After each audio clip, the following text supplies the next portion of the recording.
Assalamualaikum warahmatullahi wabarakatuh. Alhamdulillahi rabbil alamin. Wabihi nasta'inu ala umuri dunya waddin. Sayyidina wa maulana Muhammadin wa ala alihi wa sahbihi ajma'in. Amma ba'du.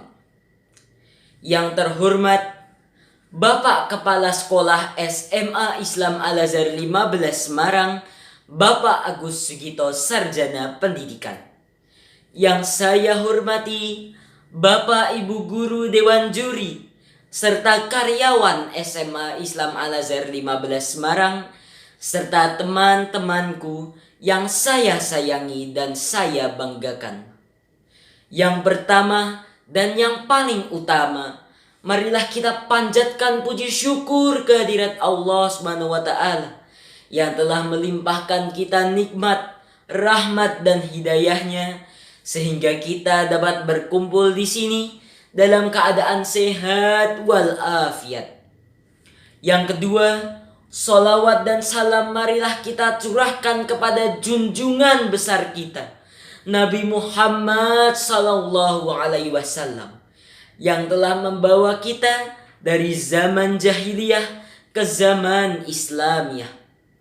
Hadirin yang berbahagia, pada kesempatan kali ini izinkan saya untuk memberi sedikit nasihat mengenai keseimbangan iptek dan imtak bagi generasi milenial.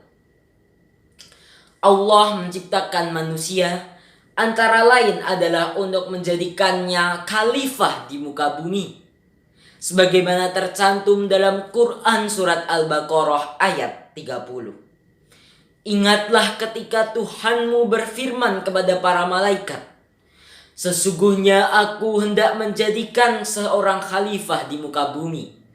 Mereka berkata, mengapa engkau hendak menjadikan khalifah di muka bumi itu orang-orang yang akan membuat kerusakan padanya dan menumpahkan darah, padahal kami senantiasa bertasbih dengan memuji engkau dan mensucikan engkau.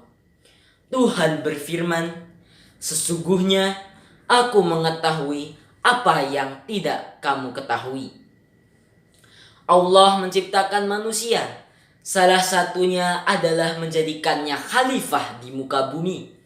Agar bisa melaksanakan tugasnya sebagai khalifah, Allah memberikan manusia akal dan pikiran.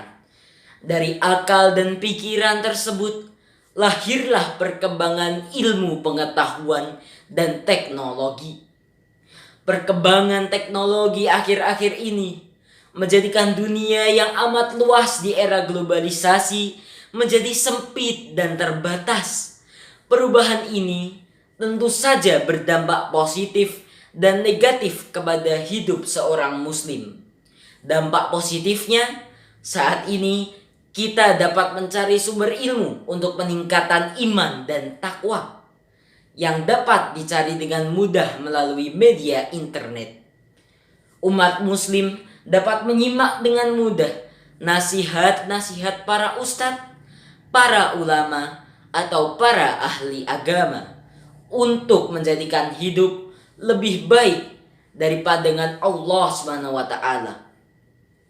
Dampak negatif dari perubahan dan pergeseran zaman ini bisa mengguncang dan mengikis habis nilai-nilai moral dan iman.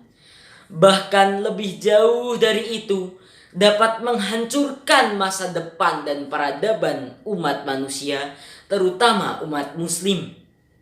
Oleh karena itu, seorang muslim harus membentengi diri dengan keimanan dan keislaman yang kuat.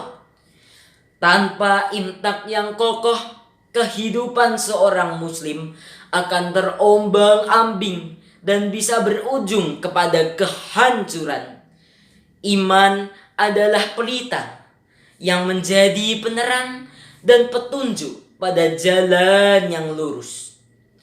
Integrasi iptek dan imtak harus diupayakan dalam kerangka yang tepat sehingga keduanya dapat berjalan dengan seimbang dan dapat mengantarkan kita kepada kebaikan dunia dan kebaikan akhirat, seperti doa yang selalu kita lantunkan kepada Allah. Rabbana atina fid dunya hasanah wa fil akhirati hasanah wa qina adzabannar. Ya Tuhan kami, berilah kami kebaikan di dunia dan kebaikan di akhirat, dan peliharalah kami dari siksa neraka. Penggunaan hasil iptek tidak boleh melalaikan seseorang dari zikir mengingat Allah Subhanahu wa taala, melalaikan ibadah, apalagi sampai mengantarkannya kepada keruntuhan nilai-nilai kemanusiaan. Mari kita jadikan iman dan takwa kita sebagai benteng atas dampak negatif perkembangan ilmu pengetahuan dan teknologi. Kita manfaatkan hasil perkembangan iptek untuk memperkuat iptek kita melalui media internet, media komunikasi, dan sebagainya. Alhamdulillahirrabbilalamin. Sekian pidato singkat dari saya. Mohon maaf bila ada kesalahan kata maupun perbuatan yang kurang berkenan. Sekiranya saya pamit undur diri. Terima kasih. Wassalamualaikum warahmatullahi wabarakatuh.